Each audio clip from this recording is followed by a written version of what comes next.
نحمدہ ونصلی ونسلم علی رسولہ الکریم اما بعد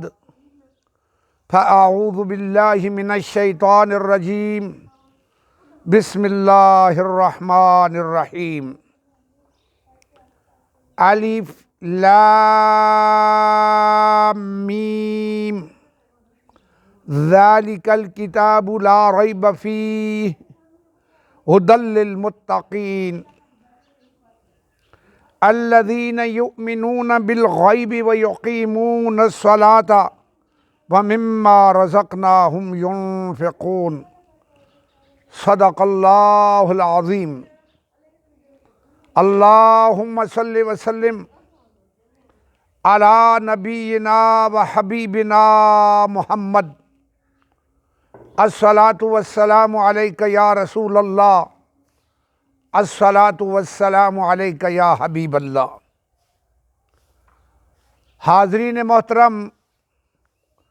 السلام علیکم ورحمۃ اللہ وبرکاتہ۔ آج میں نے آپ احباب کی خدمت میں سورہ بقرہ کی آیت نمبر 1 سے لے کر آیت نمبر 3 کی تلاوت کرنے کا شرف حاصل کیا ہے، جس میں اللہ ذوالجلال نے ہم مومنوں کو بلکہ ساری دنیا کے لوگوں کو، ہر مخلوق کو اللہ ذوالجلال نے خبردار کر دیا ہے کہ یہ وہ کتاب ہے جس میں کسی قسم کا کوئی شک نہیں، اور جو اس میں شک کرے گا تو پھر اس کا ٹھکانہ جہنم، دوزخ اور بربادی ہے۔ الف لام میم یہ حروف مقطعات ہیں، ان کا مطلب، ان کا علم صرف اللہ ذوالجلال کے پاس ہے، اور اس کے بعد پیارے نبی کریم صلی اللہ علیہ وآلہ وسلم کے پاس ہے، اس لیے کہ اللہ ذوالجلال نے جب اپنے محبوب پاک سے خطاب کرنا چاہا تو ان حروف مقطعات سے اپنے محبوب کو مخاطب کیا۔ آگے فرمایا ذالک الکتاب لا ریب فیہ، اے لوگو یہ وہ کتاب ہے جس میں کسی قسم کا کوئی شک نہیں، یہ سچی کتاب ہے۔ یہ اللہ ذوالجلال نے فرمایا کہ یہ سچی کتاب ہے، اس میں کسی قسم کا کوئی شک نہیں، یعنی ہم مومنوں کے لیے، یعنی پوری دنیا کے لیے یہ ایک آئین اور قانون ہے، یہ پورا آئین اور قانون ہے۔ اس میں جو کچھ بھی ہے وہ اس کو سیکھنا، اس کو اپنے اوپر بھی لاگو کرنا اور پوری دنیا میں نافذ کرنا ہمارے ذمہ ہے، فرض عین ہے ہم مومنوں پر۔ یہ صرف ختم کر کے روٹی کھانے کے لیے نہیں، یا صرف دم درود کرنے کے لیے نہیں، یہ ایک آئین ہے، یہ قانون ہے، اور یہ تب ہم کو پتہ چلے گا جب ہم اس کو ترجمے کے ساتھ پڑھیں گے، عربی گرامر پڑھیں گے، صرف نحو پڑھیں گے، تب ہم کو پتہ چلے گا کہ یہ کیا کہتی ہے۔ تو یہ وہ کتاب ہے جس میں کسی قسم کا کوئی شک نہیں، ھدی للمتقین، اور ان لوگوں کے لیے ہدایت کا راستہ ہے جو اللہ ذوالجلال سے ڈرتے ہیں، جو تقوی اختیار کرتے ہیں۔ الذین یؤمنون بالغیب ویقیمون الصلاۃ ومما رزقناہم ینفقون، اور ان لوگوں کے لیے بھی ہدایت کا راستہ ہے جنہوں نے غیب پر ایمان لایا، یعنی اللہ ذوالجلال سامنے ہم کو دکھائی نہیں دے رہا، لیکن ہم نے ایمان لایا کہ لا الہ الا اللہ، وہ ایک اللہ ہے جس کی عبادت کی جاتی ہے، کوئی عبادت کے لائق نہیں، لیکن صرف ایک ذات ہے جس کا نام ہے اللہ، اسی کی عبادت کی جاتی ہے۔ اور جو رزق بھی اللہ ذوالجلال نے، اور جو نماز قائم کرتے ہیں، ایمان بالغیب پہ لا کے اللہ ذوالجلال کو وحدہ لا شریک ماننے کے بعد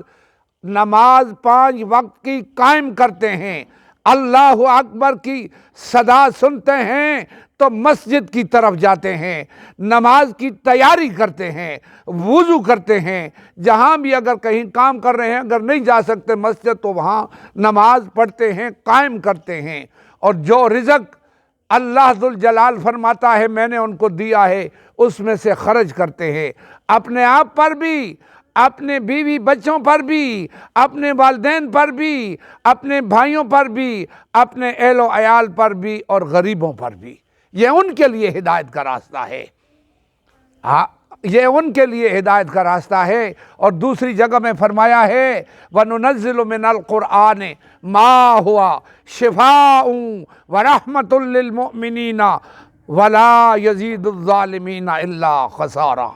وَنُنَزِّلُ مِنَ الْقُرْآنِ مَا هُوَ شِفَاءٌ وَرَحْمَةٌ لِّلْمُؤْمِنِينَ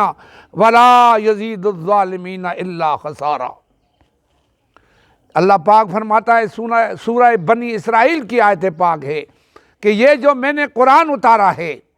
یہ مومنوں کے لیے شفا بھی ہے اور رحمت بھی ہے، اور ظالموں کے لیے یعنی کافروں کے لیے، مشرکین کے لیے خسارہ ہے۔ ان کو خبردار کر رہا ہے کہ تمہارے لیے جہنم ہے اگر تم لوگوں نے اللہ پر ایمان لایا، اسی طرح ایمان نہ لایا تو تمہارے لیے دوزخ کی خبر ہے کہ تم دوزخ میں داخل کیے جاؤ گے، جہنم میں داخل کیے جاؤ گے، تباہ و برباد کیے جاؤ گے اگر اللہ پر ایمان نہ لایا تو ان کے لیے یہ خسارہ اور نقصان ہے۔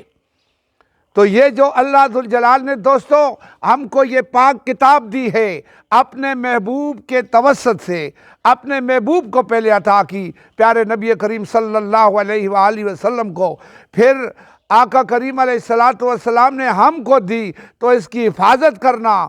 اس کو پڑھنا، اس کی تلاوت کرنا، اس کے قانون کو، اس کے قوانین کو یاد کرنا، اپنے اوپر بھی لاگو کرنا، پوری دنیا پر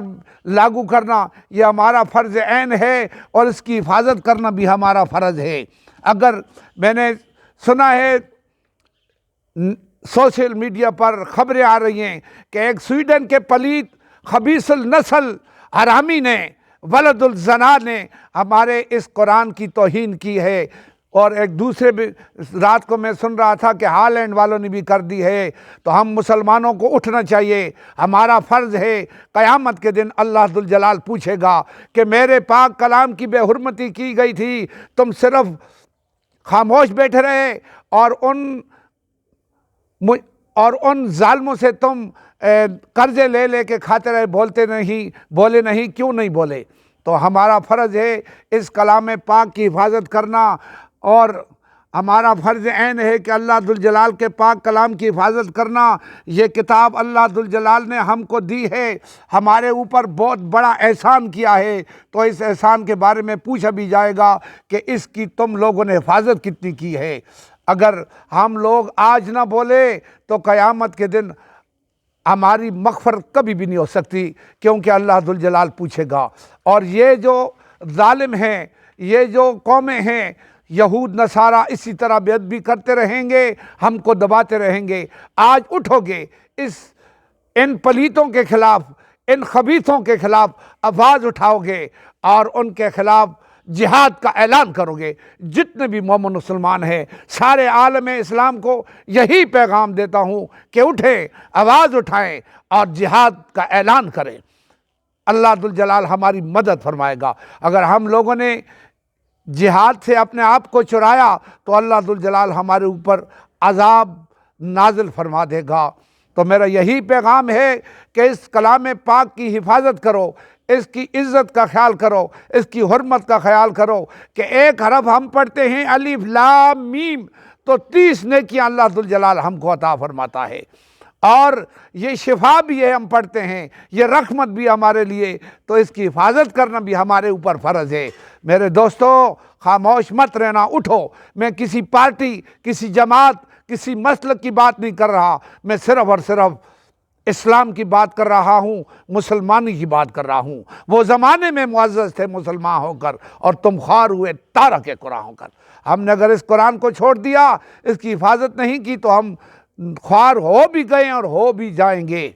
صدق اللہ العظیم۔ اللہ ذوالجلال ہمیں بھی ان باتوں پہ عمل کرنے کی توفیق عطا فرمائے، اور ہر مسلمان کو جس طرح میں بولا ہوں اسی طرح ہر مسلمان اپنی طاقت کے مطابق بولے، ان خبیثوں تک اپنا پیغام پہنچائے کہ اے خبیثو، اس کلام کی اگر تم لوگوں نے بے حرمتی کی تو ہم تمہارا گاٹا اتار دیں گے، ہم تمہاری گردن اتار دیں گے، ہم تمہارے خلاف جہاد کریں گے، ہم بچہ بچہ شہید کرا دیں گے، لیکن اس کلام پاک کی اور اپنے آقا کریم علیہ السلام کی حرمت کی اور عزت کی حفاظت کریں گے۔ وآخر دعوانا ان الحمد للہ رب العالمین۔ ربنا اغفر لنا ذنوبنا واسرافنا فی امرنا وثبت اقدامنا وانصرنا علی القوم الکافرین۔ صدق اللہ العظیم۔ اللہم صلی وسلم علی نبینا و حبیبنا محمد۔